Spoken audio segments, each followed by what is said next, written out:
You know, my dears, that your mother was an orphan and an only child, and I dare say you have heard that your grandfather was a clergyman up in Westmoreland, where I come from. I was just a girl in the village school, when, one day, your grandmother came in to ask the mistress if there was any scholar there who would do for a nursemaid, and mighty proud I was, I can tell ye, when the mistress called me up, and spoke to my being a good girl at my needle, and a steady, honest girl, and one whose parents were very respectable, though they might be poor. I thought I should like nothing better than to serve the pretty young lady, who was blushing as deep as I was, as she spoke of the coming baby, and what I should have to do with it. However, I see you don't care so much for this part of my story as for what you think is to come. So I'll tell you at once. I was engaged and settled at the parsonage before Miss Rosamond, that was the baby, who is now your mother, was born. To be sure, I had little enough to do with her when she came, for she was never out of her mother's arms, and slept by her all night long, and proud enough was I sometimes when Mrs. trusted her to me. There never was such a baby before or since, though you've all been fine enough in your turns, but for sweet winning ways, you've none of you come up to your mother. She took after her mother, who was a real lady born, a Miss Furnival, a granddaughter of Lord Furnival's in Northumberland. I believe she had neither brother nor sister, and had been brought up in my lord's family till she had married your grandfather, who was just a curate, son to a shopkeeper in Carlisle, but a clever fine gentleman as ever was, and one who was a right down hard worker in his parish, which was very wide, and scattered all abroad over the Westmoreland fells. When your mother, little Miss Rosamond, was about 4 or 5 years old, both her parents died in a fortnight, one after the other. Ah, that was a sad time. My pretty young mistress and me was looking for another baby, when my master came home from one of his long rides, wet and tired, and took the fever he died of, and then she never held up her head again, but lived just to see her dead baby, and have it laid on her breast before she sighed away her life. My mistress had asked me on her deathbed never to leave Miss Rosamond, but if she had never spoken a word I would have gone with the little child to the end of the world. The next thing, and before we had well stilled our sobs, the executors and guardians came to settle the affairs. They were my poor young mistress's own cousin, Lord Furnival, and Mr. Esthwaite, my master's brother, a shopkeeper in Manchester, not so well to do then as he was afterwards, and with a large family rising about him. Well, I don't know if it were their settling, or because of a letter my mistress wrote on her deathbed to her cousin my lord, but somehow it was settled that Miss Rosamond and me were to go to Furnival Manor house in Northumberland, and my lord spoke as if it had been her mother's wish that she should live with his family, and as if he had no objections, for that 1 or 2 more or less could make no difference in so grand a household. So though that was not the way in which I should have wished the coming of my bright and pretty pet to have been looked at, who was like a sunbeam in any family, be it never so grand, I was well pleased that all the folks in the Dale should stare and admire, when they heard I was going to be young lady's maid at my Lord Furnival's at Furnival Manor. But I made a mistake in thinking we were to go and live where my lord did. It turned out that the family had left Furnival Manor house 50 years or more. I could not hear that my poor young mistress had ever been there, though she had been brought up in the family, and I was sorry for that, for I should have liked Miss Rosamond's youth to have passed where her mother's had been. My lord's gentleman, from whom I asked as many questions as I durst, said that the manor house was at the foot of the Cumberland Fells, and a very grand place, that an old Miss Furnival, a great aunt of my lord's, lived there, with only a few servants, but that it was a very healthy place, and my lord had thought that it would suit Miss Rosamond very well for a few years, and that her being there might perhaps amuse his old aunt. I was bidden by my lord to have Miss Rosamond's things ready by a certain day. He was a stern, proud man, as they say all the lords Furnival were, and he never spoke a word more than was necessary. Folk did say he had loved my young mistress, but that, because she knew that his father would object, she would never listen to him, and married Esthwaite. But I don't know. He never married at any rate, but he never took much notice of Miss Rosamond, which I thought he might have done if he had cared for her dead mother. He sent his gentleman with us to the Manor house, telling him to join him at Newcastle that same evening, so there was no great length of time for him to make us known to all the strangers before he too shook us off, and we were left, two lonely young things, I was not 18, in the great old Manor house. It seemed like yesterday that we drove there. We had left our own dear parsonage very early, and we had both cried as if our hearts would break, though we were travelling in my lord's carriage, which I thought so much of once. And now it was long past noon on a September day, and we stopped to change horses for the last time at a little smoky town, all full of colliers and miners. Miss Rosamond had fallen asleep, but Mr. Henry told me to waken her, that she might see the park and the manor house as we drove up. I thought it rather a pity, but I did what he bade me, for fear he should complain of me to my lord. We had left all signs of a town or even a village, and were then inside the gates of a large wild park, not like the parks here in the south, but with rocks, and the noise of running water, and gnarled thorn trees, and old oaks, all white and peeled with age. The road went up about 2 miles, and then we saw a great and stately house with many trees close round it, so that in some places their branches dragged against the walls when the wind blew, and some hung broken down, for no one seemed to take much charge of the place, to lop the wood, or keep the moss-covered carriage-way in order. Only in front of the house all was clear. The great oval drive was without a weed, and neither tree nor creeper was allowed to grow over the long, many-windowed front, at both sides of which a wing projected, which were each the ends of other side fronts. For the house, although it was so desolate, was even grander than I expected. Behind it rose the fells, which seemed unenclosed and bare enough, and on the left hand of the house, as you stood facing it, was a little old-fashioned flower garden, as I found out afterwards. A door opened out upon it from the west front.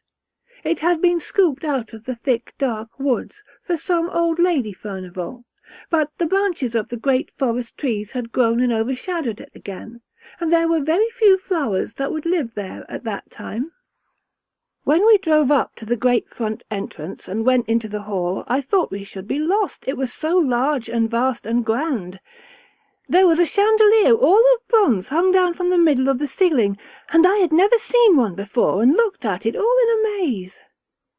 Then at one end of the hall was a great fireplace, as large as the sides of the houses in my country, with massy andirons and dogs to hold the wood, and by it were heavy old-fashioned sofas.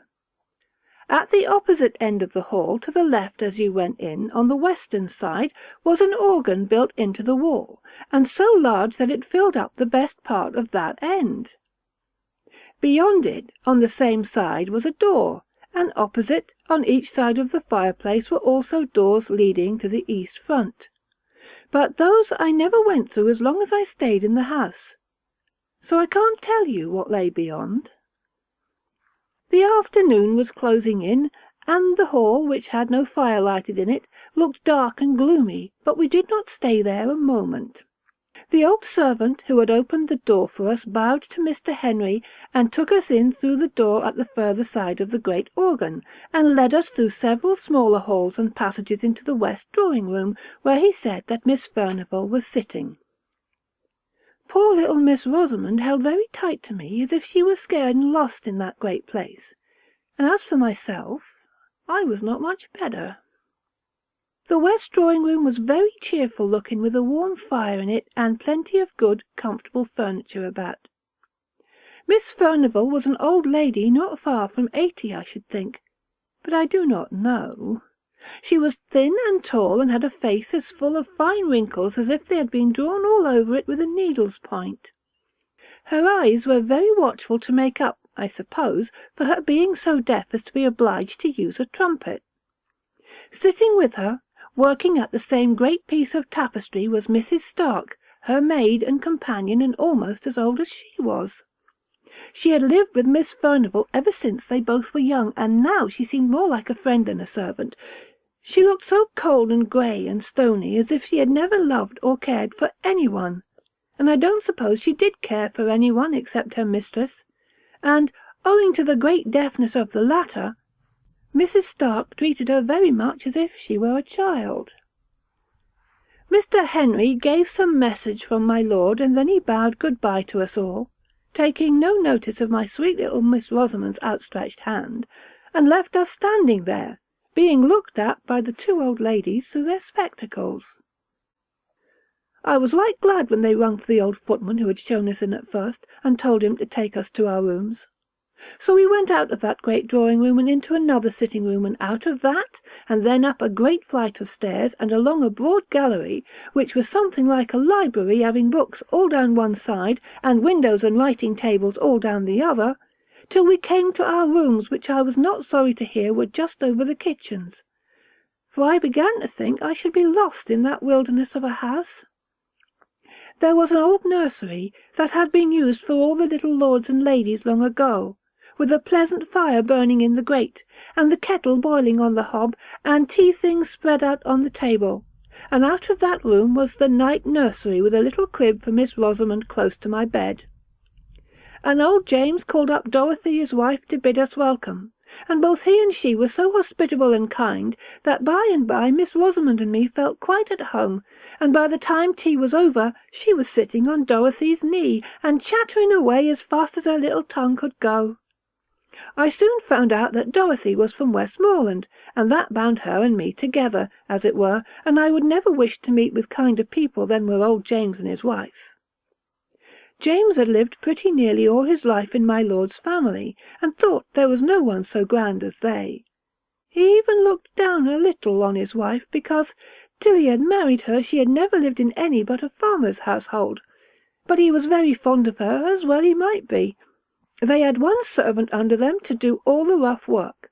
Agnes, they called her, and she and me and James and Dorothy, with Miss Furnival and Mrs. Stark, made up the family, always remembering my sweet little Rosamond.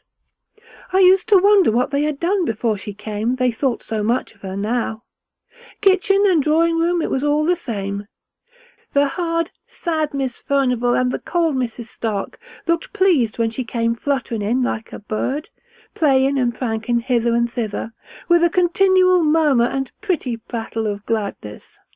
I am sure they were sorry many a time when she flitted away into the kitchen, though they were too proud to ask her to stay with them, and were a little surprised at her taste, though to be sure, as Mrs. Stark said, it was not to be wondered at, remembering what stock her father had come of.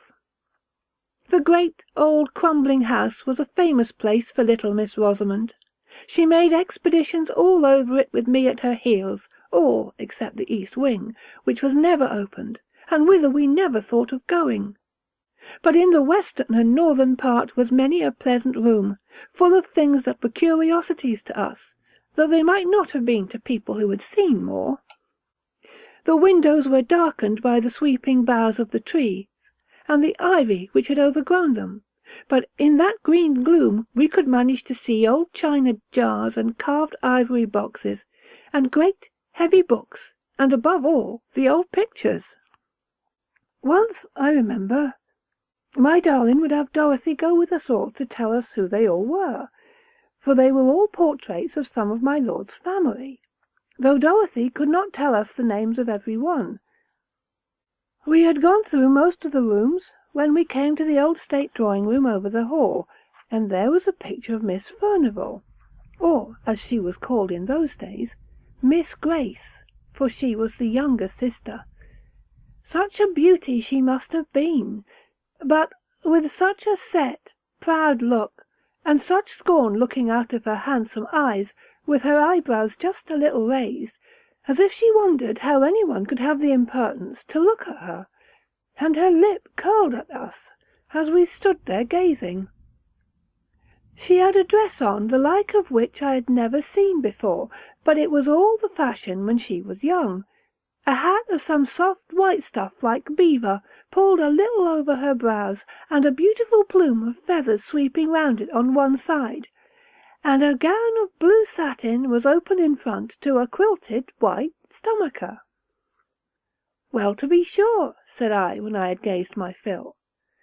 "Flesh is grass, they do say, but who would have thought that Miss Furnival had been such an out-and-out beauty, to see her now?"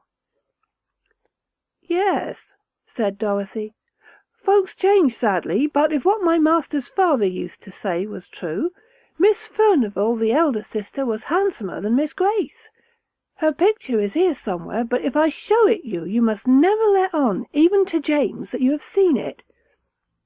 "Can the little lady hold her tongue, think you?" asked she.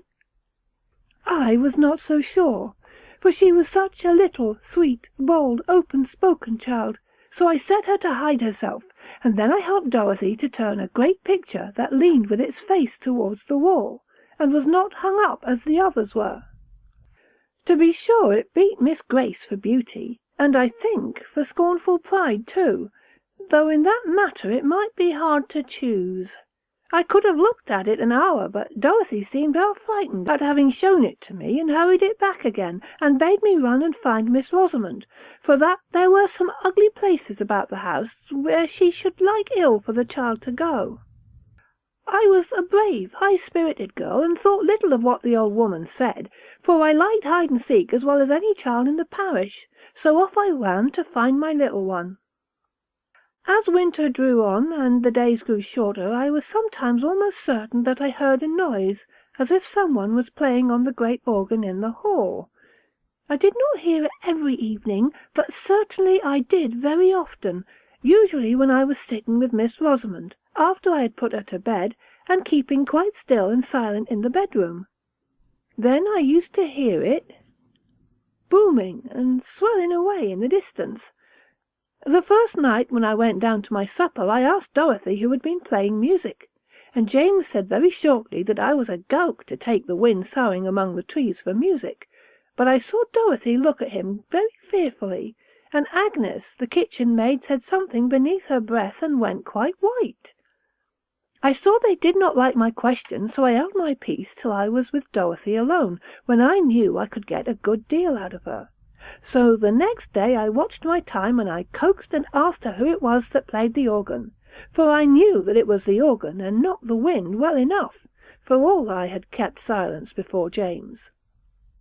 But Dorothy had had her lesson, I'll warrant, and never a word could I get from her.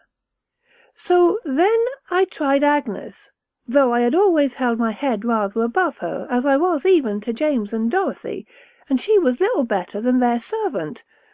So she said, I must never tell, and if I ever told, I was never to say she had told me, but it was a very strange noise, and she had heard it many a time, but most of all on winter nights and before storms, and folks did say it was the old lord playing on the great organ in the hall, just as he used to do when he was alive.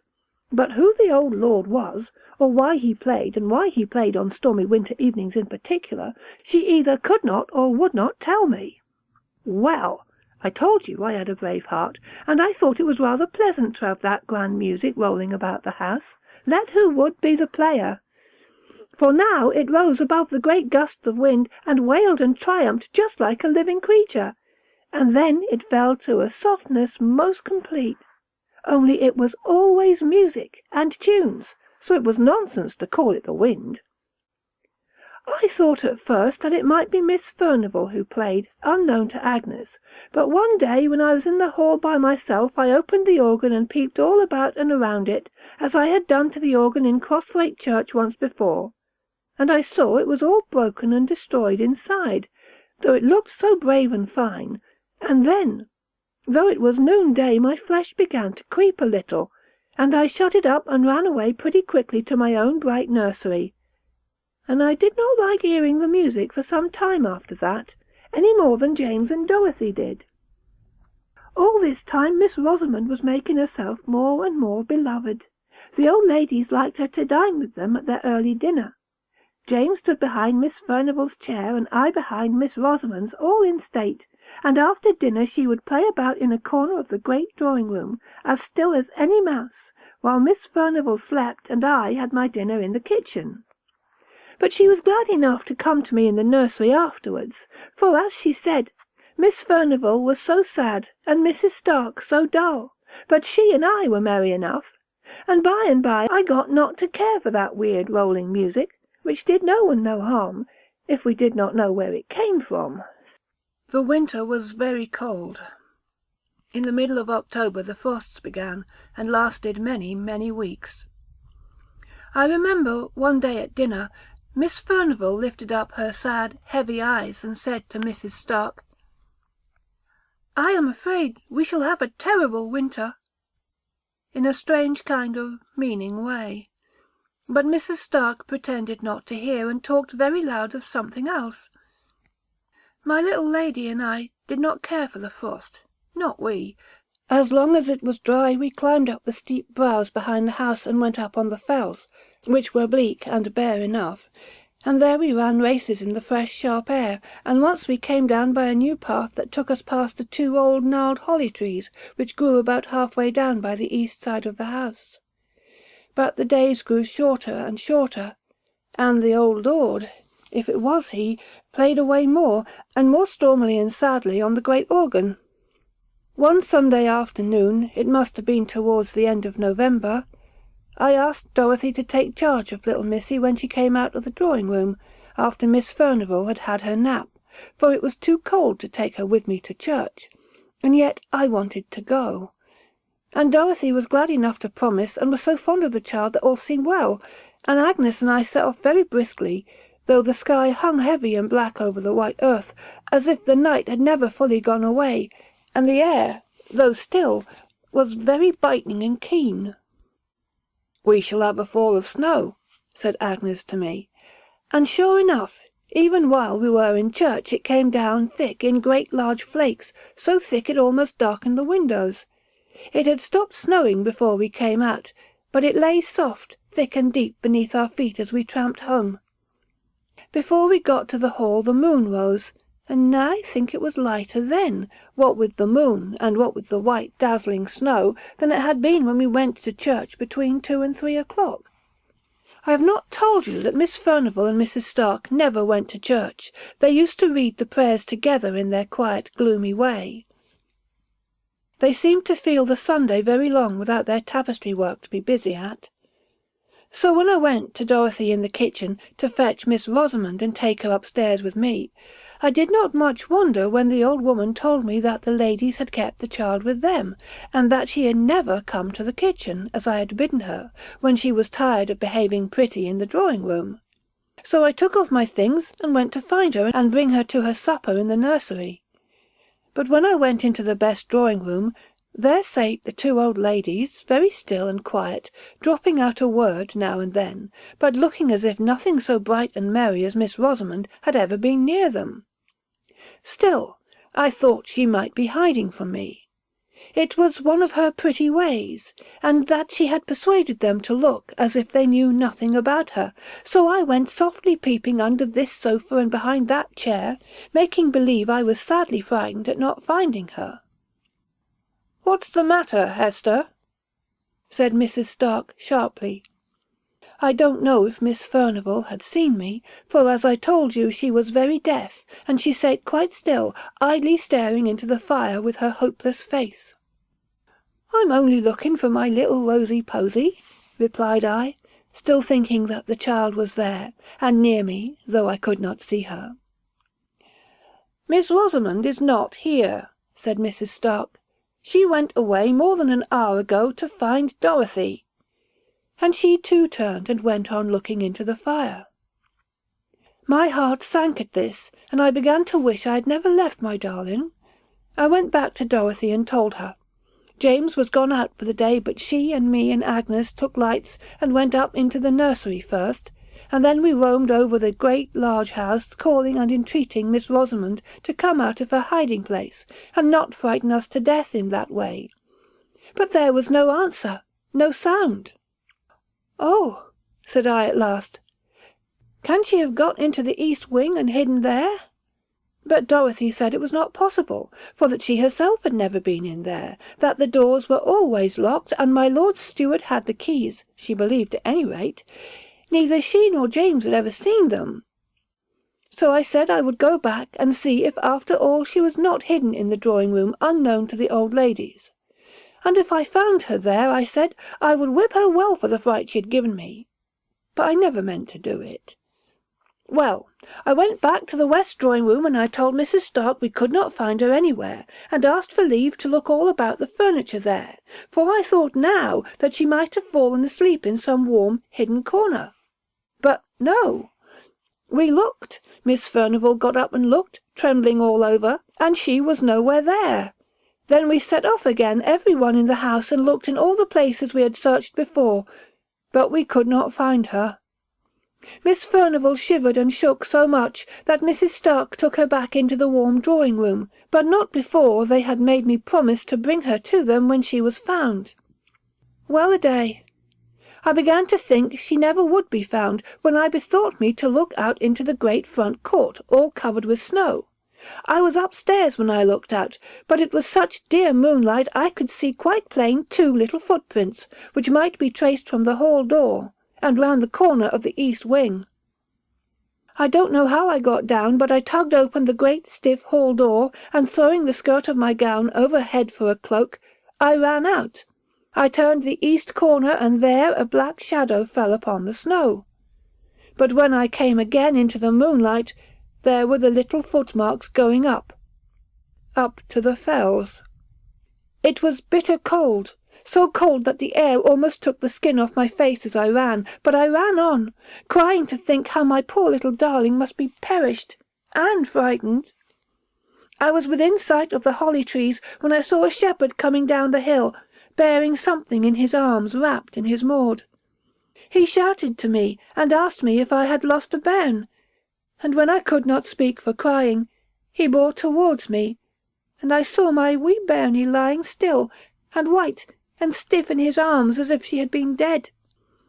He told me he had been up the fells to gather in his sheep before the deep cold of night came on, and that under the holly trees, black marks on the hillside, where no other bush was for miles around, he found my little lady, my lamb, my queen, my darling, stiff and cold in the terrible sleep which is frost begotten. Oh, the joy and the tears of having her in my arms once again! For I would not let him carry her, but took her, maud and all, into my arms, and held her near my own warm neck and heart, and felt the life stealing slowly back into her little, gentle limbs. But she was still insensible when we reached the hall, and I had no breath for speech. We went in by the kitchen door. "Bring the warming-pan," said I, and I carried her upstairs and began undressing her by the nursery fire, which Agnes had kept up.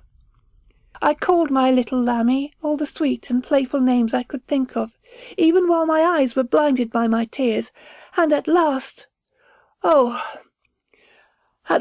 she opened her large blue eyes. Then I put her into her warm bed and sent Dorothy down to tell Miss Furnival that all was well, and I made up my mind to sit by my darling's bedside the livelong night. She fell away into a soft sleep as soon as her pretty head had touched the pillow, and I watched by her till morning light, when she wakened up bright and clear, or so I thought at first. And, my dears, so I think now.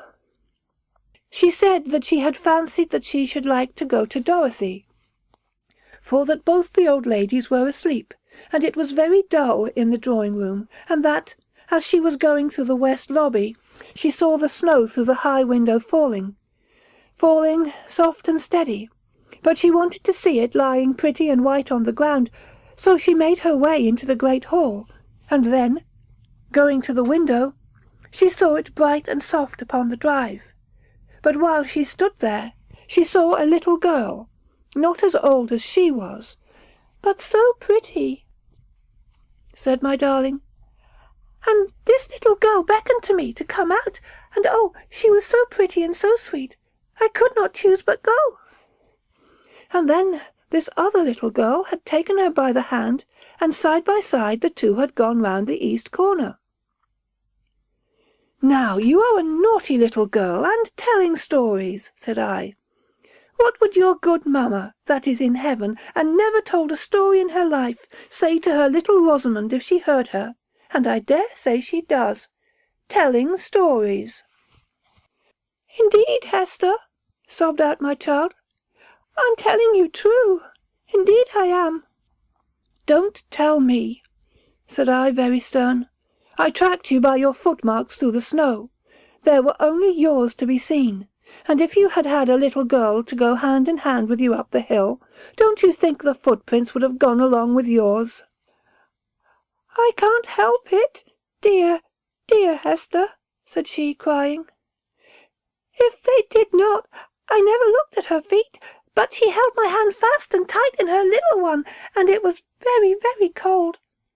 She took me up the fell path, up to the holly trees, and there I saw a lady weeping and crying. But when she saw me, she hushed her weeping and smiled, very proud and grand, and took me on her knee and began to lull me to sleep. And that's all, Hester. But that is true, and my dear mamma knows it is," said she, crying. So I thought the child was in a fever and pretended to believe her as she went over her story, over and over again, and always the same. At last Dorothy knocked at the door with Miss Rosamond's breakfast, and she told me the old ladies were down in the eating parlour, and that they wanted to speak to me. They had both been into the night nursery the evening before, but it was after Miss Rosamond was asleep, so they had only looked at her, not asked me any questions. "I shall catch it," thought I to myself as I went along the north gallery. "And yet," I thought, taking courage, "it was in their charge I left her, and it's they that's to blame for letting her steal away unknown and unwatched." So I went in boldly and told my story. I told it all to Miss Furnival, shouting it close to her ear. But when I came to the mention of the other little girl out in the snow, coaxing and tempting her out, and willing her up to the grand and beautiful lady by the holly tree, she threw her arms up, her old and withered arms, and cried aloud, "Oh, heaven, forgive, have mercy!"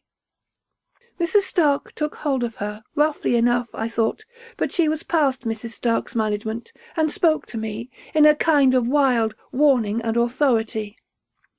"Hester, keep her from that child. It will lure her to her death, that evil child. Tell her it is a wicked, naughty child." Then Mrs. Stark hurried me out of the room, where indeed I was glad enough to go, but Miss Furnival kept shrieking out, "Oh, have mercy! Wilt thou never forgive? It is many a long year ago." I was very uneasy in my mind after that. I durst never leave Miss Rosamond night or day, for fear lest she might slip off again after some fancy or other, and all the more because I thought I could make out that Miss Furnival was crazy, from their odd ways about her, and I was afraid lest something of the same kind, which might be in the family, you know, hung over my darling. And the great frost never ceased all this time, and whenever it was a more stormy night than usual, between the gusts, and through the wind, we heard the old lord playing on the great organ. But old lord or not, wherever Miss Rosamond went, there I followed, for my love for her, pretty helpless orphan, was stronger than my fear for the grand and terrible sound. Besides, it rested with me to keep her cheerful and merry, as beseemed her age. So we played together and wandered together here and there and everywhere, for I never dared to lose sight of her again in that large and rambling house. And so it happened that one afternoon, not long before Christmas Day, we were playing together on the billiard table in the great hall. Not that we knew the right way of playing, but she liked to roll the smooth ivory balls with her pretty hands, and I liked to do whatever she did. And by, without our noticing, it grew dusk indoors, though it was still light in the open air, and I was thinking of taking her back into the nursery, when all of a sudden she cried out, "Look, Hester, look! There is my poor little girl out in the snow." I turned towards the long narrow windows, and there, sure enough, I saw a little girl, less than my Miss Rosamond, dressed all unfit to be out of doors in such a bitter night, crying and beating against the window panes as if she wanted to be let in.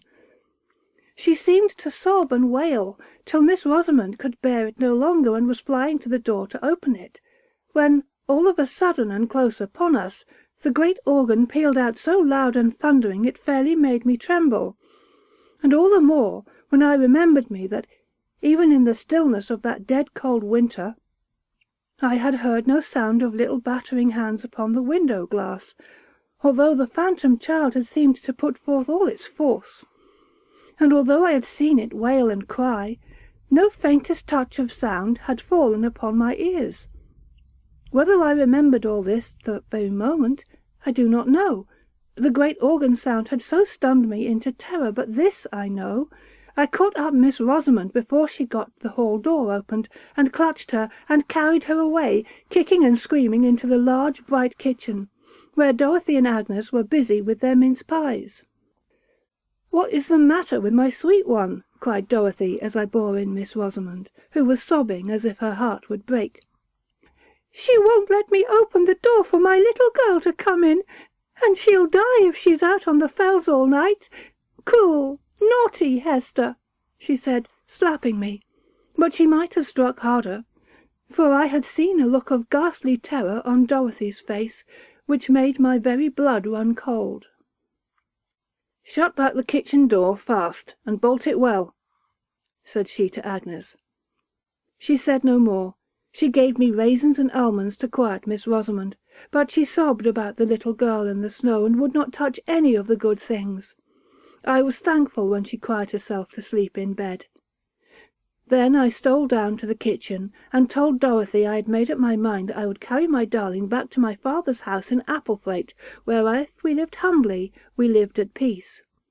I said I had been frightened enough with the old lord's organ playing, but now that I had seen for myself this little moaning child, all decked out as no child in the neighbourhood could be, beating and battering to get in, yet always without any sound or noise, with the dark wound on its right shoulder, then that Miss Rosamond had known it again for the phantom that had nearly lured her to her death, which Dorothy knew was true, I would stand it no longer. I saw Dorothy change colour once or twice. When I had done, she told me she did not think I could take Miss Rosamond with me, for that she was my lord's ward, and I had no right over her. And she asked me, would I leave the child that I was so fond of, just for sounds and sights that could do me no harm, and that they had all had to get used to in their turns? I was all in a hot, trembling passion, and I said it was very well of her to talk, that knew what these sights and noises betokened, and that had perhaps had something to do with the spectre child while it was alive.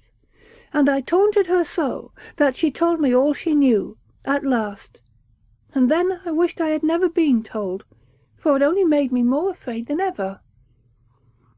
She said she had heard the tale from old neighbours that were alive when she was first married, when folks used to come to the hall sometimes, before it had got such a bad name on the countryside. It might not be true, or it might, what she had been told. The old lord was Miss Furnival's father, Miss Grace, as Dorothy called her, for Miss Maud was the elder, and Miss Furnival by rights. The old lord was eaten up with pride. Such a proud man was never seen or heard of, and his daughters were like him. No one was good enough to wed them, although they had choice enough, for they were the great beauties of their day, as I had seen by their portraits, where they hung in the state drawing-room. But, as the old saying is, pride will have a fall, and these two haughty beauties fell in love with the same man, and he no better than a foreign musician, whom their father had down from London to play music with him at the Manor house. For above all things, next to his pride, the old lord loved music. He could play on nearly every instrument that ever was heard of, and it was a strange thing it did not soften him, But he was a fierce, dour old man, and had broken his poor wife's heart with his cruelty, they said. He was mad after music, and would pay any money for it. So he got this foreigner to come, who made such beautiful music that they said the very birds on the trees stopped their singing to listen.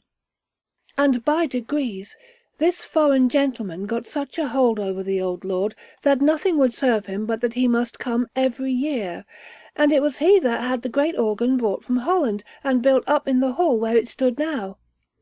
He taught the old lord to play on it, but many and many a time, when Lord Furnival was thinking of nothing but his fine organ and his finer music, the dark foreigner was walking abroad in the woods with one of the young ladies, now Miss Maud, and then Miss Grace. Miss Maud won the day and carried off the prize, such as it was, and he and she were married, all unknown to anyone, and before he made his next yearly visit she had been confined of a little girl at a farmhouse on the moors, while her father and Miss Grace thought she was away at Doncaster races. But though she was a wife and a mother, she was not a bit softened, but as haughty and as passionate as ever, and perhaps more so, for she was jealous of Miss Grace, to whom her foreign husband paid a great deal of court, by way of blinding her, as he told his wife. But Miss Grace triumphed over Miss Maud, and Miss Maud grew fiercer and fiercer, both with her husband and with her sister, and the former, who could easily shake off what was disagreeable, and hide himself in foreign countries, went away a month before his usual time that summer, and half threatened that he would never come back again. Meanwhile the little girl was left at the farmhouse, and her mother used to have her horse saddled and gallop wildly over the hills to see her once every week, at the very least, for where she loved, and where she hated. And the old lord went on playing on his organ, and the servants thought the sweet music he made had soothed down his awful temper, of which, Dorothy said, some terrible tales could be told. He grew infirm too, and had to walk with a crutch, and his son, that was the present Lord Furnival's father, was with the army in America, and his other son at sea, so Miss Maud had it pretty much her own way, and she and Miss Grace grew colder and bitterer to each other every day, till at last they hardly ever spoke, except when the old lord was by. The foreign musician came again the next summer, but it was for the last time, for they led him such a life with their jealousy and their passions that he grew weary and went away, and never was heard of again. And Miss Maud, who had always meant to have her marriage acknowledged when her father should be dead, was left now a deserted wife, whom nobody knew to have been married, with a child that she dared not own, although she loved it to distraction, living with a father whom she feared, and a sister whom she hated. When the next summer passed over and the dark foreigner never came, both Miss Maud and Miss Grace grew gloomy and sad. They had a haggard look about them, though they looked handsome as ever. But by and by Miss Maud brightened, for her father grew more and more infirm, and more than ever carried away by his music, and she and Miss Grace lived almost entirely apart, having separate rooms, the one on the west side, Miss Maud on the east, those very rooms which were now shut up. So she thought she might have her little girl with her, and no one need ever know except those who dared not speak about it, and were bound to believe that it was, as she said, a cottager's child she had taken a fancy to. All this, Dorothy said, was pretty well known, but what came afterwards no one knew except Miss Grace and Mrs. Stark, who was even then her maid, and much more of a friend to her than ever her sister had been. But the servants supposed, from words that were dropped, that Miss Maud had triumphed over Miss Grace, and told her that all the time the dark foreigner had been mocking her with pretended love, he was her own husband. The colour left Miss Grace's cheek and lips that very day for ever, and she was heard to say many a time that sooner or later she would have her revenge, and Mrs. Stark was for ever spying about the east rooms. One fearful night, just after the new year had come in, when the snow was lying thick and deep, and the flakes were still falling, fast enough to blind anyone who might be out and abroad, there was a great and violent noise heard, and the old lord's voice above all cursing and swearing awfully, and the cries of a little child, and the proud defiance of a fierce woman, and the sound of a blow, and a dead stillness, and moans and wailings dying away on the hillside. Then the old lord summoned all his servants and told them, with terrible oaths, and words more terrible, that his daughter had disgraced herself, and that he had turned her out of doors, her and her child, and that if ever they gave her help, or food, or shelter, he prayed that they might never enter heaven. And all the while Miss Grace stood by him, white and still as any stone, and when he had ended she heaved a great sigh, as much as to say her work was done, and her end was accomplished. But the old lord never touched his organ again, and died within the year, and no wonder, for on the morrow of that wild and fearful night, the shepherds, coming down the fell-side, found Miss Maud sitting, all crazy and smiling, under the holly-trees, nursing a dead child, with a terrible mark on its right shoulder. "But that was not what killed it," said Dorothy. "It was the frost and the cold. Every wild creature was in its hole and every beast in its fold, while the child and its mother were turned out to wander on the fells. And now you know all, and I wonder if you are less frightened now." "I was more frightened than ever, but I said I was not. I wished Miss Rosamond and myself well out of that dreadful house for ever, but I would not leave her, and I dared not take her away. But oh, how I watched her, and guarded her! We bolted the doors and shut the window shutters fast an hour or more before dark, rather than leave them open 5 minutes too late. But my little lady still heard the weird child crying and mourning, and not all we could do or say could keep her from wanting to go to her, and let her in from the cruel wind and the snow. All this time I kept away from Miss Furnival and Mrs. Stark as much as ever I could, for I feared them.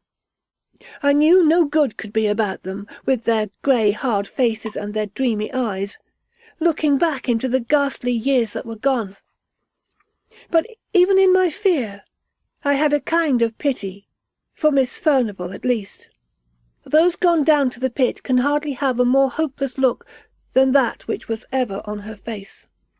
At last I even got so sorry for her, who never said a word but what was quite forced from her, that I prayed for her, and I taught Miss Rosamond to pray for one who had done a deadly sin. But often, when she came to those words, she would listen, and start up from her knees and say, "I hear my little girl plaining and crying very sad. Oh, let her in, or she will die." One night, just after New Year's Day had come at last, and the long winter had taken a turn as I hoped, I heard the west drawing-room bell ring 3 times, which was the signal for me. I would not leave Miss Rosamond alone, for all she was asleep, for the old lord had been playing wilder than ever, and I feared lest my darling should waken to hear the spectre child. See her, I knew she could not. I had fastened the windows too well for that. So I took her out of her bed and wrapped her up in such outer clothes as were most handy, and carried her down to the drawing-room, where the old ladies sate at their tapestry work as usual. They looked up when I came in, and Mrs. Stark asked, quite astounded, "Why did I bring Miss Rosamond there, out of her warm bed?" I had begun to whisper, because I was afraid of her being tempted out while I was away by the wild child in the snow, when she stopped me short with a glance at Miss Furnival, and said Miss Furnival wanted me to undo some work she had done wrong, and which neither of them could see to unpick. So I laid my pretty dear on the sofa, and sate down on a stool by them, and hardened my heart against them, as I heard the wind rising and howling. Miss Rosamond slept on sound, for all the wind blew so, and Miss Furnival said never a word, nor looked round when the gusts shook the windows.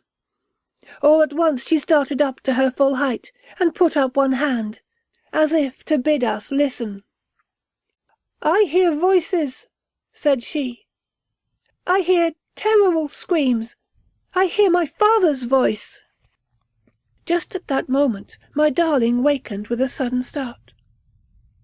"My little girl is crying. Oh, how she is crying!" And she cried to get up and go to her, but she got her feet entangled in the blanket, and I caught her up, for my flesh had begun to creep at these noises, which they heard, while we could catch no sound. In a minute or two the noises came and gathered fast and filled our ears. We too heard voices and screams, and no longer heard the winter's wind that raged abroad. Mrs. Stark looked at me, and I at her, but we dared not speak. Suddenly Miss Furnival went towards the door, out into the ante-room, through the west lobby, and opened the door into the great hall. Mrs. Stark followed, and I durst not be left, though my heart almost stopped beating for fear.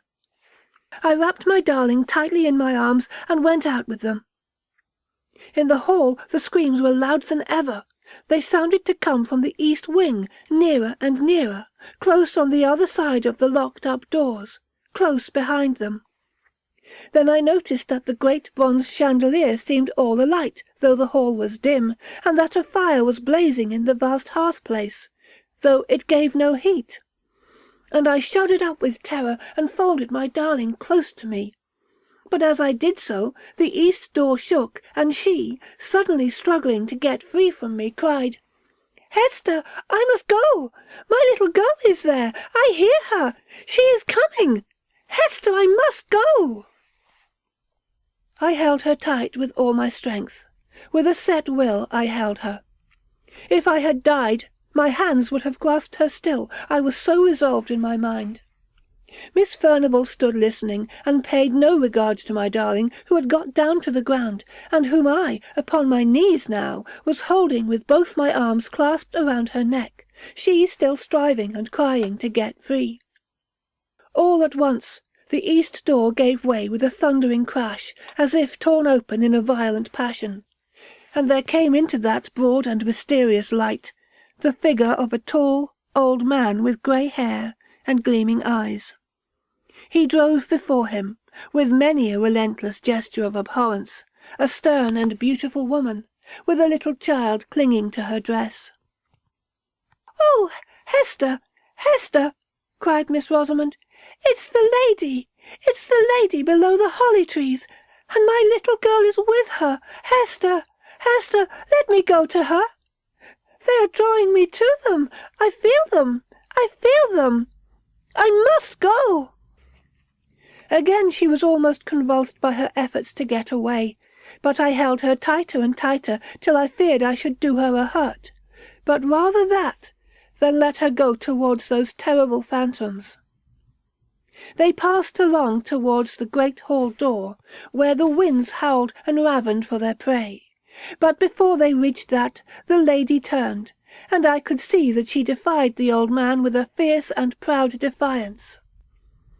But then she quailed, and then she threw her arms wildly and piteously to save her child, her little child, from a blow from his uplifted crutch. And Miss Rosamond was torn by a power stronger than mine, and writhed in my arms, and sobbed, for by this time the poor darling was growing faint. "They want me to go with them onto the fells. They are drawing me to them. Oh, my little girl, I would come, but cruel, wicked Hester holds me very tight." But when she saw the uplifted crutch, she swooned away, and I thanked God for it. Just at this moment, when the tall old man, his hair streaming as in the blast of a furnace, was going to strike the little shrinking child, Miss Furnival, the old woman by my side, cried out, "Oh, father, father, spare the little innocent child!" But just then I saw, we all saw, another phantom shape itself and grow clear out of the blue and misty light that filled the hall. We had not seen her till now, for it was another lady who stood by the old man with a look of relentless hate and triumphant scorn. That figure was very beautiful to look upon, with a soft white hat drawn over the proud brows, and a red and curling lip. It was dressed in an open robe of blue satin. I had seen that figure before. It was the likeness of Miss Furnival in her youth, and the terrible phantoms moved on, regardless of old Miss Furnival's wild entreaty, and the uplifted crutch fell on the right shoulder of the little child, and the younger sister looked on, stony and deadly serene. But at that moment, the dim lights, and the fire that gave no heat, went out of themselves, and Miss Furnival lay at our feet stricken down by the palsy. Death-stricken. Yes. She was carried to her bed that night, never to rise again. She lay with her face to the wall, muttering low, but muttering always. Alas, alas, what is done in youth can never be undone in age. What is done in youth can never be undone in age.